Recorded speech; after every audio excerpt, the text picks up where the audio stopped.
시작부터 여야 기싸움이 벌어졌던 이진숙 방통위원장 후보자 인사청문회 이틀 내내 아주 신경전이 치열하게 도배가 됐고 오늘 또 한답니다. 그래서 연 사흘 이어지는 그런 이제 그 인사청문회인데요.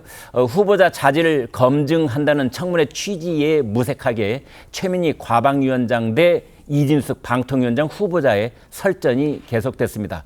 어제는 무엇 때문이었는지 보고 오겠습니다. 그때 MBC의 인트라넷이 해킹당했던 자료입니다. 잠깐 질의 중단하시고 이거 주세요. 그거 내리십시오. 지금 피켓 투쟁하십니까? 그 자연인 이진숙이 아니시라면서요. 저게 얼마나 우스꽝스럽습니까? 양속으로 이렇게 드는 거 전 처음 봤어요. 보셨습니까? 이진숙 후보자는 나이가 몇 살입니까? 개인정보에서 말씀드리지 않겠습니다. 이진숙 후보자는 기자하셨죠? 예. 후보자가 피켓을 양쪽으로 들고 진짜 코믹하게 이 위원회를 조롱하는 이런 행태를 하시는 걸 보셨습니까? 저런 조롱할 생각이 전혀 없습니다. 이게 양쪽으로 드는 순간 제가 마주 보니까 그게 너무 코믹하게 보였습니다. 양쪽에 피켓을 들고 샤우팅하는 피켓 투쟁하는 그런 후보자가 있었습니까? 이건 피켓이 아니라 자료입니다. 자료를 한 손으로 들어서 제시하는 것은 가능하고 두 손은 안 된다는. 사과하십시오. 양쪽으로 피켓 든 전례가 있었어요? 박영선 장관 후보자. 아니 제가 얘기했잖아요. 양손으로 든 거 가져오세요. 제가 깜짝 놀랐습니다. 양손으로 이렇게 들어 올려서.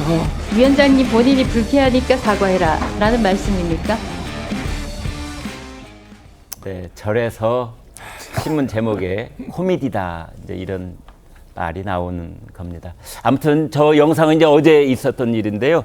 방금 속보 전해드린 것처럼 방송통신위원회 출범한 이후로 초유의 사태로 지금 방송위원이 0명 제로가 되는 그런 상황이 지금 이 시간 현재부로 시작이 됐습니다. 그래서 방송통신위원장이 임명되고 그다음에 아마 대통령이 방송통신위원장 부위원장 방송통신위원회 부위원장을 곧바로 지금 이제 임명하지 않을까. 뭐 후보 이름도 지금 거론이 그간에 되고 있었습니다만 이제 이런 상황입니다. 최민희 위원장이 본 적이 없다. 뭐 이런 얘기를 하고 그러는데 양손에 든 것, 또 뭐 나이가 몇 살이냐, 김 대변인에게.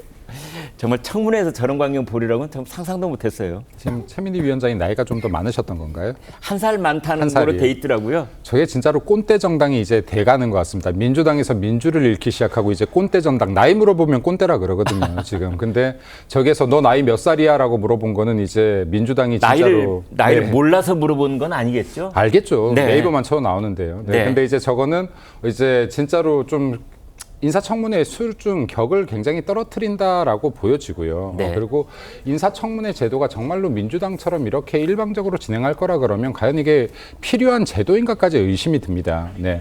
인사청문회에서 정말 이 사람이 이 역할을 잘 해낼 수 있는지 좀 자질 검증 차원으로 들어가야 되는데 이건 인격모독뿐이 안 남은 것 같아요. 국민들 네. 보시기에도 굉장히 눈살 찌푸리실 것이고 그리고 최민희 위원장 같은 경우는 이 방송들 인사청문회가 온 국민이 보고 계시고요. 여기 국민들 중에서 최민희 위원장보다 나이 많은 숱한 어르신들이 계십니다. 그분들께서 최민희 위원장께 묻습니다. 몇 살입니까? 네. 네, 웃지요. 네, 저희가 뭐 저런 문제를 심각하게 이제 얘기할 건 아닌데요. 그런데 한 가지 짚어볼 건 있습니다. 왜냐하면 피켓 시위를 합니까? 라면서 이제 두 손입니까? 또 한 손입니까? 이제 그런데 같은 당인 박영선 전 의원이 이제 한 피켓을 두 손으로 들지는 않았어요. 두 장의 티켓을 각각 들긴 했는데 양손을 동원한 건 또 맞고 이러는데 이동학 위원께요. 자, 저런 거 팩트 체크를 우리가 해야 됩니까? 그렇습니까? 제가 봐도 조금 우스운 상황인 것 같습니다. 네. 그런데 이제 저 기반에는 기본적으로 감정이 서로 상해져 있다는 것이 딱 보이죠. 네. 국민들께서도 아마 이렇게 교착 국면으로 계속해서 국정이 운영되는 것에 대해서 굉장히 우려를 하고 계실 거예요. 그리고 어쨌든 새로운 대통령을 뽑을 때는 이왕이면 좀 새롭게 좀 잘해줘라.